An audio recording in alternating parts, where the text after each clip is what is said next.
Let's see here. Very okay. I got a question from one of our customers here. Very different interface than the past. Like it, would this be used for regular backup of large files? So if you wanted to just do regular backup of large files, you could just use image stream. You would set it up just like the online backup, where you would go into the wizard, protect a certain folder. If there are huge files in there, it'll back them up properly. Additionally, with the Shadow Protect image creator, it doesn't matter how big the files are. It's gonna create an image of any disk you ask it to. So just for our demo here, I'm gonna do a backup of the E drive just to make this very fast. However, we can do both. The next screen here in the wizard is my network location. Like I said before, you're gonna have like a network share to have your images be saved to. That's usually better. However, if you wanted to, you could have it be saved to a local drive, maybe a USB drive. However, those are a little bit slower, but it is possible. Next screen here in the wizard is the backup schedule. Typically, what everybody's doing these days is they're doing continuous incrementals. What this will do is this will create a full backup the first time it runs, and then it'll be incrementals every day, either once a day or like it has here, you could run every hour or more than that. If you want to run once a day, you just make the start time and the end time the same, and give you one incremental per day. And the reason why this is suggested is because people feel that the full backup and all the incrementals that are actually in that chain are reliable to do recoveries from. You know, when you need to do a bare metal recovery, you do need the entire chain. However, you can do some consolidation tasks, make it less files to manage, but also if you do have to do a bare metal disaster recovery, you just choose like the latest incremental. You don't need to choose the full and incrementals. It's not that painful. It's pretty easy. So after a year's time, people feel that the reliability of the images starts to degrade, so you probably want to execute another full backup using the same already scheduled backup to do that.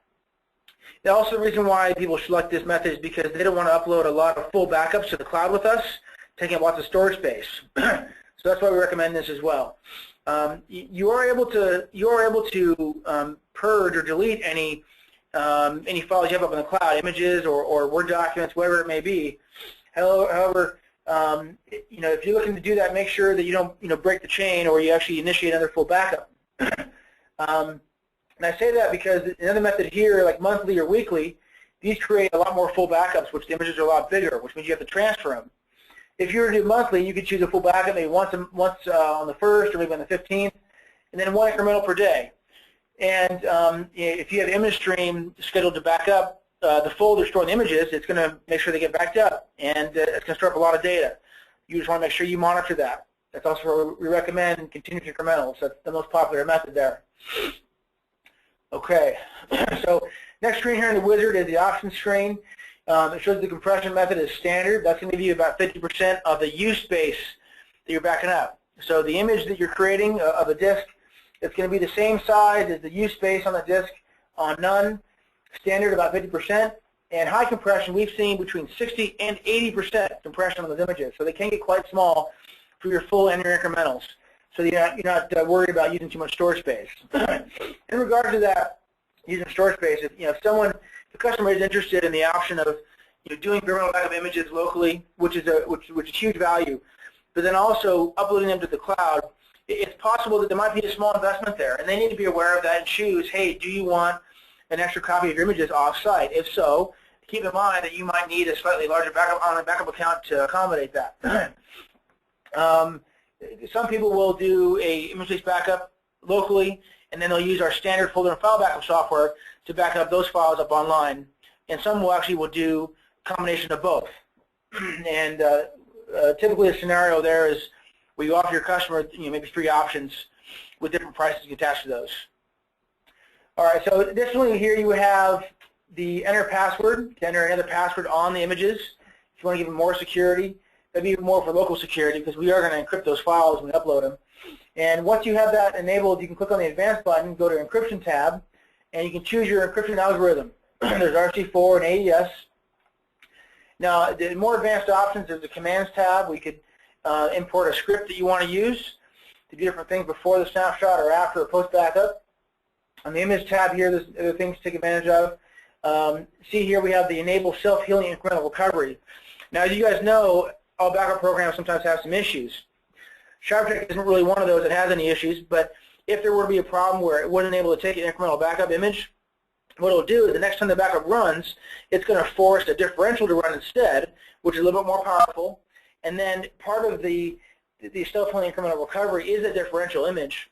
And then what it also does is that it'll convert that to an incremental and put it back in the chain where it needs to go. So the self-healing is one of the features that people really do love, because they don't have to worry if incremental didn't run, if there's going to be a big problem. So it does fix itself. On the backup tab here, there is some throttling. Maybe you want to put your CPU at 50% while backup is running. However, if this is running at night and you have enough resources, then I would just leave it at 100%. There is the option of doing the generate MD5 file. It's a checksum. You guys can choose whatever you like to do at your own risk on these advanced options here. So I'm going to run this backup for you guys. It'll only take a couple minutes. And while that's running, you're able to click on the details button here, and it launches another tab. You see that? And this gives us a log of everything that's happening. So if there were to be an issue, it would be listed right here in this log. And there's many quick fixes for any issues that come across. I mean, SharpTech has been around for a long, long time, and their stuff works well. And if there is an issue, it's usually a known issue, and they have a way to fix it very quickly. So while that's running, I'm going to minimize that, and I'm going to go do an exchange recovery on our G drive here to be mounted. So remember that this G drive here is a Windows drive letter, and basically it's an image that we mounted. So I can go here and exchange recovery. It's already installed, so I can click on this and launch it. I can also launch it from here because it's already installed.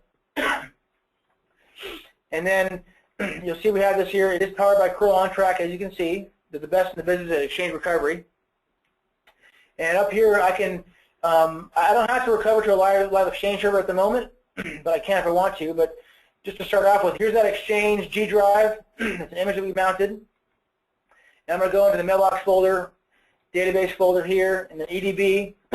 It finds the transaction logs and creates a temporary file just for this session. I'll hit OK. Now, you want to make sure that the user that's doing this does have full mailbox permissions to access the mailboxes. So you can see here the mailboxes are displayed very quickly. I can also right-click and export as a PST file, get everything that's on that mailbox, and the user can do whatever they want with it after that. I can open up the mailbox, and I can go to any one of the items in here and get information on an item. I can open up the email messages right there. I can get an attachment. Additionally, someone might want to search for a certain email by a particular criteria. This also lets you export into message format if you want that. But typically, people, what they want to do is they want to recover the messages or mailbox to a live exchange server. I can do that too by putting the domain controller and the server name. Just make sure that that user, like I said before, has full access. And connect the mailboxes there. And you'll see here we now have the live exchange server. I'm going to go and delete this message here, and it'll disappear. So let's say user 1 comes to you and says, hey, I need this message from user 2 that I lost. And you'd be able to use the search feature and type in some information here that they gave you. And here's a message from user 2. I don't want to export it. I just want to drag it back into the inbox where it was. And it'll put it back in the same place, same date and time. And if the message is already there,